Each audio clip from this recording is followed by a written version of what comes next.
Écoutez la voix qui vous parle de l'autre côté des ondes. Radio Afrique Santé. C'est la radio que vous aimez.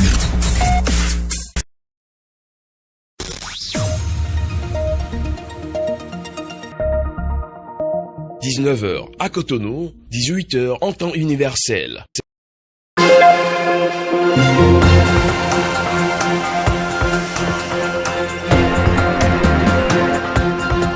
C'est l'heure de l'information sur Radio Afrique Santé. Mesdames et messieurs, bonsoir et bienvenue au journal Le Sommaire.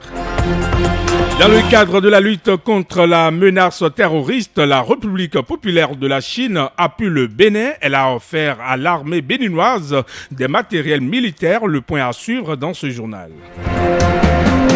Célébration de la fête de l'Ignama Savalo au Bénin. Vous suivrez également les précisions du président du comité d'organisation sur l'édition de cette année.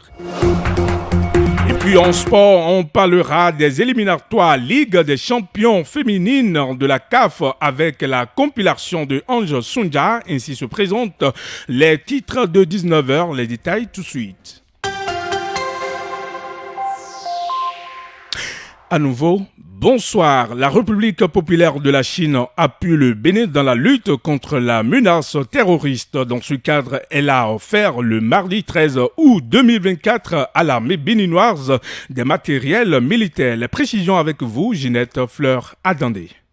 Bonne nouvelle pour les forces armées béninoises dans la lutte contre le terrorisme. La Chine appuie l'armée béninoise dans cette lutte en lui offrant des matériels militaires. Le lot de matériel a été remis le mardi 13 août 2024 par l'ambassadeur de la République populaire de Chine près le Bénin, Peng Jintao, au chef d'état-major général des forces armées béninoises, le général Fructueux Gbagidi. Le don de la Chine est constitué essentiellement d'obusiers et de leurs accessoires. Selon le général Fructueux Gbagidi, les matériels militaires renforcent non seulement l'arsenal des FAB, mais constituent le symbole fort de l'amitié et de la coopération qui lie les peuples chinois et béninois. Il est à rappeler que cet appui s'inscrit dans le cadre de la coopération militaire entre le Bénin et la Chine.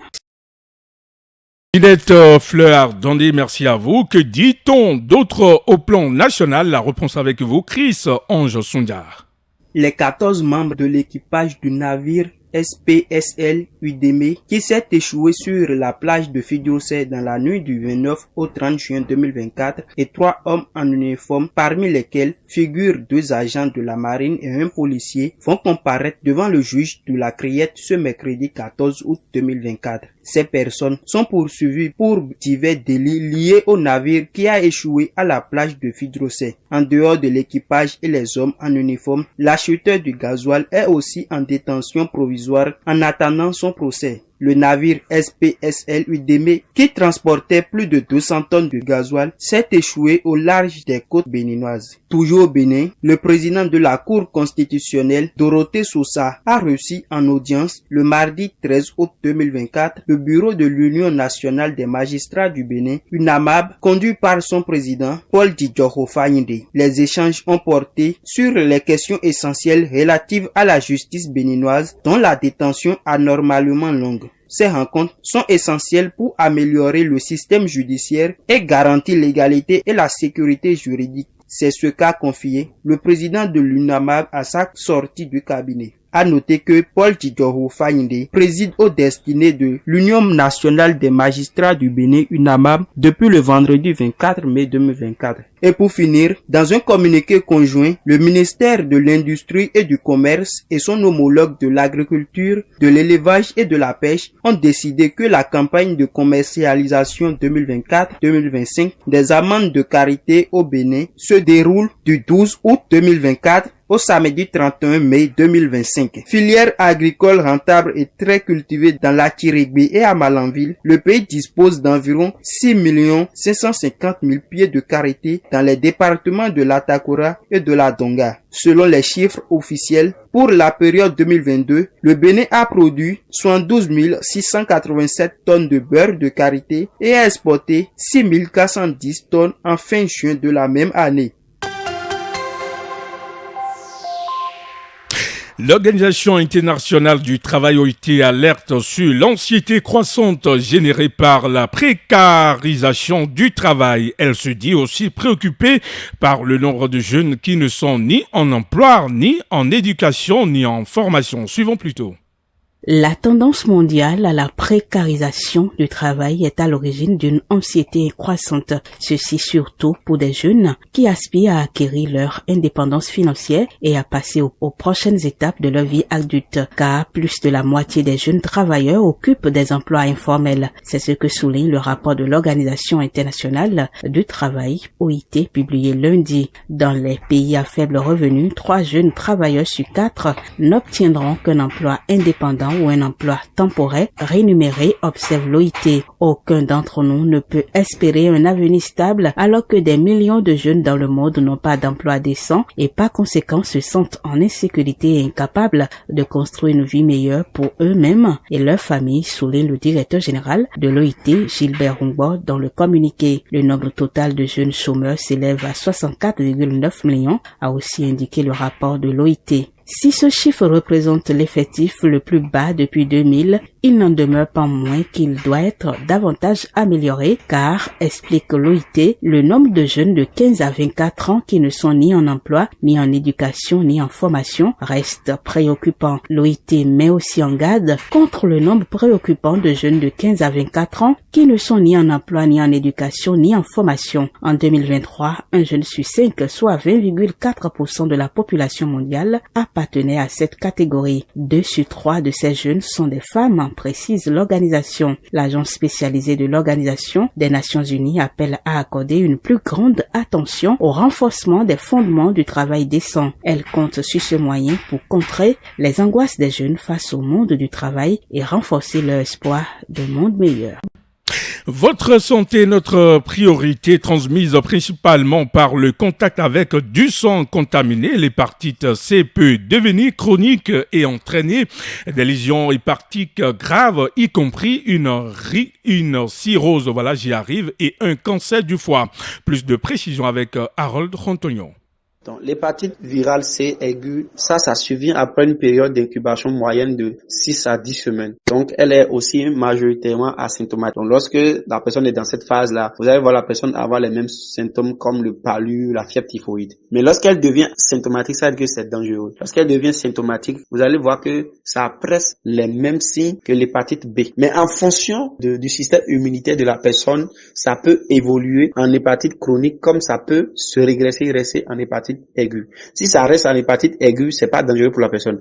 Mais si ça évolue pour devenir l'hépatite chronique, là, c'est très dangereux pour la personne. Ça peut déclencher ce qu'on appelle une hépatite fulminante. Et c'est un dysfonctionnement grave du foie qui tue. C'est-à-dire que ça arrive à ce stade-là, le foie de la personne commence par saigner. Et la personne peut mourir en quelques temps. Ça, c'est l'hépatite C, hein. La personne peut mourir en quelques temps. La personne va commencer par sentir une fatigue extrême. La personne va toujours avoir soif. On ne comprend rien. Et tenez-vous bien, à ce stade, lorsque la personne va au sel, peut-être remarquer qu'il y a du sang dans ses selles, faites très attention. C'est-à-dire que votre foie est en train de saigner et c'est majoritairement l'hépatite C qui crée ça. Dans les cas où ça devient chronique et que ça continue, que vous ne traitez pas, ça va aller donner maintenant ce qu'on appelle cirrhose de foie ou cancer de foie. Et il y a 3 facteurs principaux qui participent au risque de cirrhose. Il y a la durée de l'infection virale chronique. C'est-à-dire que ça fait combien de temps? Il y a l'âge au moment de la contamination. Il y a aussi l'âge qui est là. Si la personne est vieux, surtout, ça emporte rapidement les vieux parce que eux, leur système immunitaire n'est plus fort. Mais si la personne est jeune,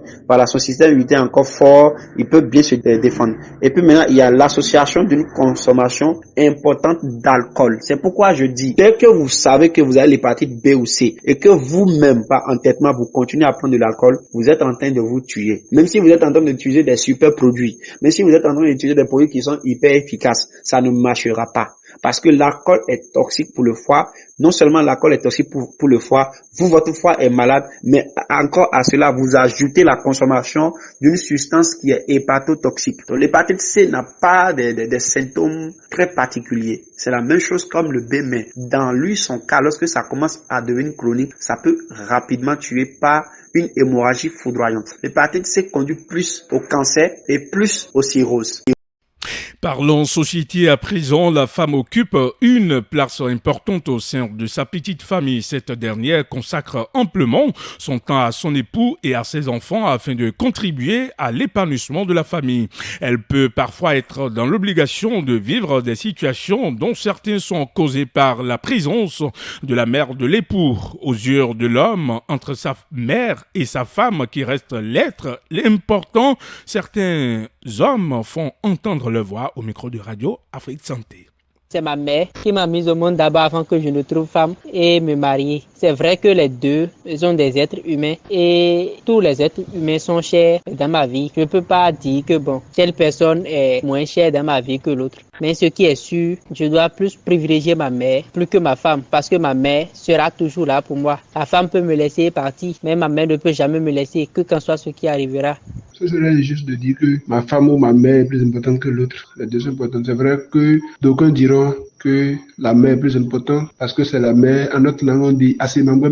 Le truc qu'il faut savoir pour moi, c'est que les deux sont importantes. Ma femme, c'est ma femme. Ma maman, c'est ma maman. Il faut juste trouver un équilibre entre les deux. Et l'amour qu'on porte pour la maman, c'est pas le même amour qu'on porte pour la femme. Avec la maman, c'est un amour beaucoup plus fraternel. Mais les deux sont importantes en fait. Quelle que soit la valeur qu'on accorde à une femme, quelle que soit la valeur que l'homme accorde à sa femme, elle ne peut jamais égaler sa maman. Parce que une mère reste l'essence même de la vie. C'est elle qui a porté l'homme pendant des mois dans son ventre. Elle l'a éduqué, elle lui a appris les premiers mots. Donc l'homme lui doit tout. Maintenant, on constate souvent que quand une mère rend visite à son fils, il y a souvent de ces soucis-là. Parce que la femme n'est pas souvent à l'aise. Moi, je pense que tout revient à l'homme de savoir équilibrer sa femme, d'accord. Mais la mère, elle était là dès les premiers lieux et elle sera toujours là. Quelle que soit la place que l'homme accorde à son épouse, celle-ci ne peut valoir en aucun cas sa mère. Je risque de décevoir certaines personnes. En tout cas, pour mon cas, la personne la plus importante, c'est ma mère. Après Dieu, ce sont mes parents.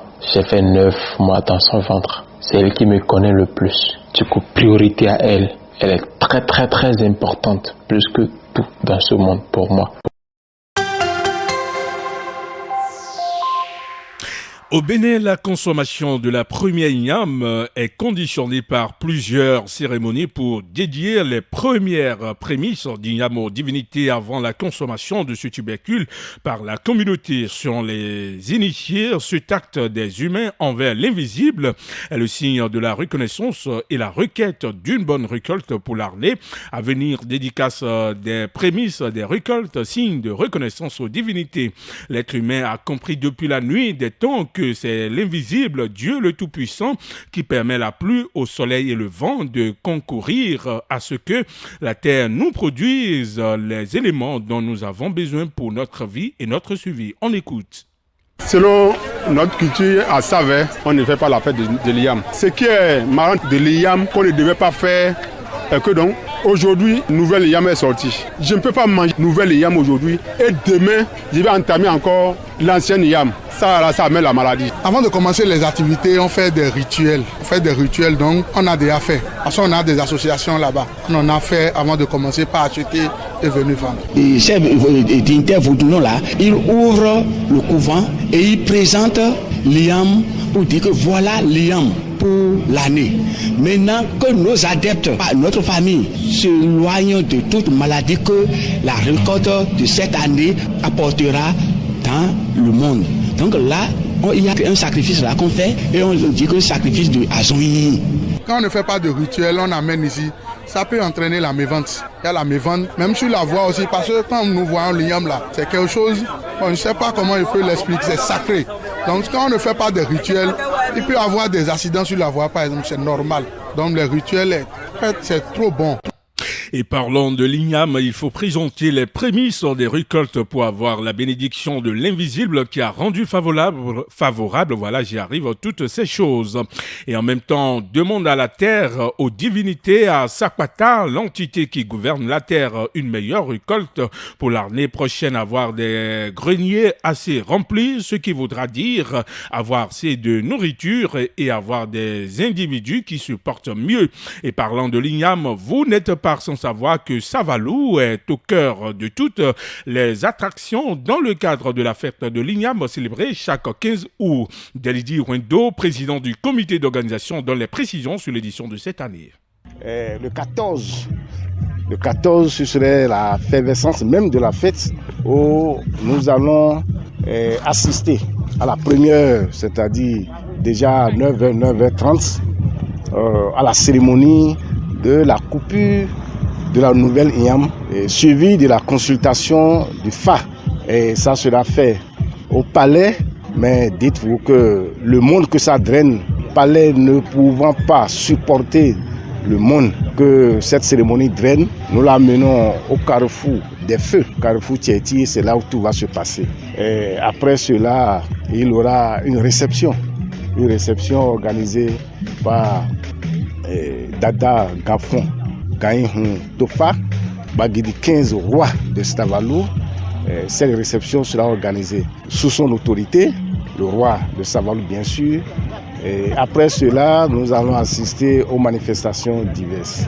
Jeudi à 9h, il y aura une messe d'action de grâce à l'église catholique Notre-Dame d'Assomption de Savalou, où nous allons rendre grâce à Dieu pour nous avoir permis d'organiser cette fête, pour nous avoir permis d'être debout et de faire aujourd'hui la fierté de Savalou.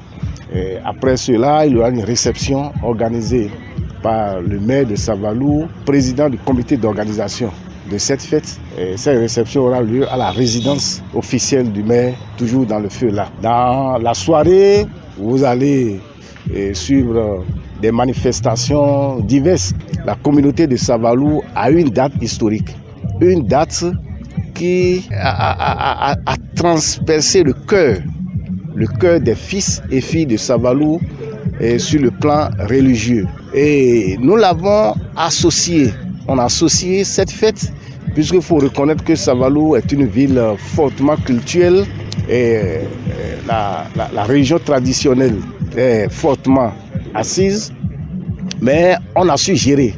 On a su gérer pour que cette cohabitation, la religion traditionnelle et la religion catholique, aillent à l'avantage des fils et filles de Savalou. Et c'est ça qui a fait que le 14, nous organisons la cérémonie de la coupure de l'IAM et le 15, on va à l'église. Bonne fête à tous les Savalois. Demain 15 août, la communauté catholique célèbre également l'Assomption, une fête qui revêt une importance capitale pour les chrétiens catholiques et qui représente l'accomplissement de l'amour de Dieu pour la Vierge Marie. Le Père Serge Dosser donne ici plus de précisions sur cette fête ainsi que sa portée. Je vais d'abord à l'étymologie du mot. Ça vient du latin assumere, qui veut dire enlever, porter. On peut dire aussi adsumere, c'est-à-dire porter vers. Donc l'Assomption, c'est la vérité de foi de l'Église catholique qui enseigne que la Vierge Marie, la Mère de Dieu, au terme de son existence terrestre, a été portée au ciel, dans la gloire de son corps. On ne parle pas de la mort de la Vierge Marie. Dans l'Église catholique, en langage chrétien théologique, on parle de la dormition de la Vierge Marie. Et c'est une logique de foi, mais c'est aussi une logique humaine. Parce que vous voyez, dans la foi catholique, nous enseignons que Dieu va redonner vie à nos corps mortels, à nos corps qui auront connu la corruption. Qu'est-ce qui fait la corruption en réalité? C'est vrai, il y a la matière. Mais surtout, la corruption, quand on en parle, c'est le péché qui fait la corruption du corps. La Vierge Marie, qui a été le plus proche possible de Dieu et donc qui n'a pas connu la réalité du péché, a pu se conserver dans la pureté de son corps tel que Dieu l'a voulu. Au VIe siècle, il y a eu un empereur byzantin qui a d'ailleurs fixé la date au 15 août. Vous voyez, ça c'est pas que c'est arrivé le 15 août exactement. La date a été fixée qu'à telle date, on peut quand même commémorer cet événement exceptionnel de la Mère de Dieu qui n'a pas connu la corruption du corps, qui a été portée au ciel dans la gloire de son corps. Voilà un peu ce que c'est. Donc, en la fête de l'Assomption, nous célébrons, nous honorons la Vierge Marie, qui est, j'allais dire, un signe avant-coureur de ce que nous serons dans la gloire du ciel aussi, c'est-à-dire dans la réalité de notre corps. Parce que mon corps n'est pas une enveloppe, je suis mon corps. Vous ne pouvez pas séparer mon esprit de mon corps. Le raisonnement du christianisme est différent de ce qu'on voit dans d'autres philosophies transcendantales. Dans l'Église catholique, c'est une fête de préceptes. C'est-à-dire, ça fait partie des 4 fêtes obligatoires où le chrétien doit aller à la messe. Et ce n'est pas pour rien que l'accord avec l'État, les autres États, a permis justement, ou bien permet justement de férier ce jour-là, pour que les chrétiens puissent honorer cet événement de foi. Donc, attitude spécifique, je dirais, oui, pour le 15 août, c'est un devoir de foi pour tous les chrétiens d'aller à la messe pour honorer la Vierge Marie. Vous suivez le journal sur www.radioafriquesanté.com. Dans une lettre adressée à la Fondation Mo Ibrahim, Mamadou Issoufou, ancien président du Niger et lauréat du prix du leadership en 2020, a exprimé sa ferme condamnation du coup d'État survenu en juillet 2023, lequel a renversé son successeur Mohamed Bazoum. Depuis plus d'un an, l'ancien chef d'État est au centre des spéculations quant à son rôle présumé aux côtés d'Abdourahmane Tiani, l'ancien commandant de la garde présidentielle ayant pris le pouvoir. En effet, Issoufou a tenu à clarifier sa position par le biais de cette lettre, rappelons les valeurs et principes qui ont guidé son action politique. De plus, il a rappelé avoir condamné les événements du 26 juillet 2023 dès le 30 juillet de la même année, affirmant que le Niger traversait une période difficile de son histoire. Quelques autres nouvelles au plan international à travers cette compilation présentée par Romaric Tokwe. Le gouvernement soudanais a annoncé dimanche dernier la fin des consultations à Jeddah sans accord sur la participation de la délégation soudanaise aux négociations de Genève. À moins d'un coup de théâtre ou d'un changement de dernière minute, l'armée soudanaise sera complètement absente lors de ces négociations. Lundi, lors d'une conférence de presse à Genève, l'envoyé spécial des États-Unis pour le Soudan a fait état des échanges approfondis avec l'armée soudanaise, mais sans avoir encore de confirmation de la présence d'une délégation à Genève. Il a également indiqué que ce nouveau cycle de négociations, qui s'inscrit dans la continuité des discussions à Jeddah et qui est co-organisé avec l'Arabie Saoudite et la Suisse, pourrait durer jusqu'à 10 jours. 6 Palestiniens ont été tués tôt mercredi par des tirs israéliens en Cisjordanie occupée, ont annoncé l'agence officielle palestinienne et le gouverneur local, l'armée israélienne, faisant état d'opérations antiterroristes, notamment à l'aide de drones. 5 personnes ont été tuées dans des raids israéliens, 4 dans la localité de Tamon et 1 dans la ville de Toubas,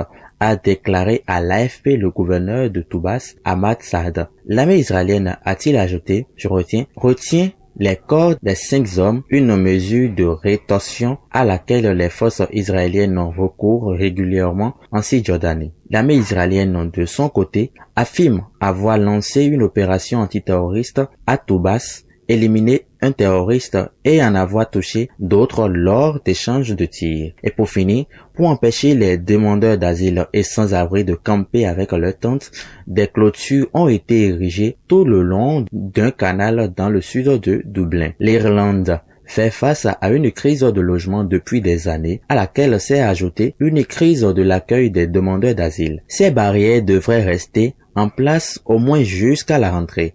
Actuellement, plus de 2000 migrants sont sans logement en Irlande. La semaine dernière, la haute cour de Dublin a estimé que la réponse du gouvernement irlandais aux besoins des demandeurs d'asile violait la charte de droits fondamentaux de l'Union européenne.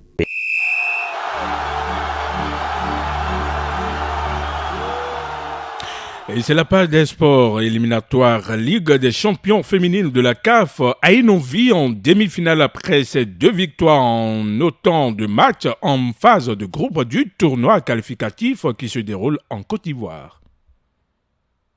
Après son succès 2-1 en première journée face à l'Inter d'Abidjan, l'équipe championne en titre du football féminin béninois a assuré une deuxième victoire hier. C'est face à l'équipe togolaise de AS Koza que la représentante béninoise s'est bien illustrée. À la 3e minute de cette rencontre, Germaine Ronfort a ouvert le score pour Ainovi. 8 minutes plus tard, soit exactement à la 11e minute, Faridat Ligali inscrit le but du 2-0 avant que les Togolaises ne parviennent à réduire la marque par la suite. À la 77e minute, elles avaient l'occasion d'égaliser, mais la fameuse Alassane Soukaratou, très déterminée dans les cages de l'équipe béninoise, a stoppé un penalty togolais. Elle permet ainsi à sa formation de filer vers les demi-finales de la compétition. Au terme de ce premier tour, Ainovi a marqué 4 buts et en a encaissé 2. Il va falloir être plus rigoureuse dans la phase à élimination directe pour rester dans la course pour la qualification.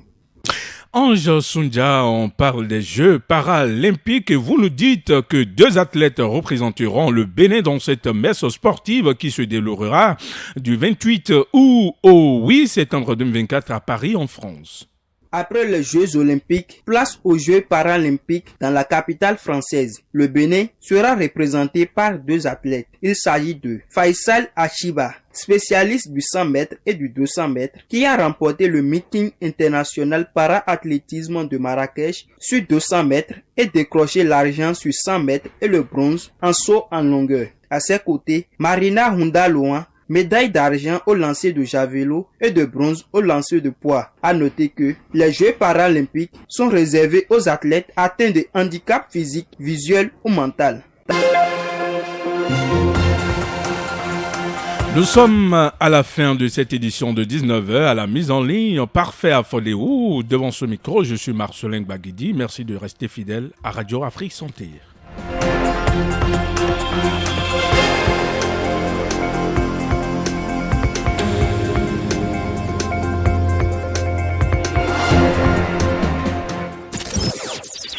Écoutez, ça fait du bien.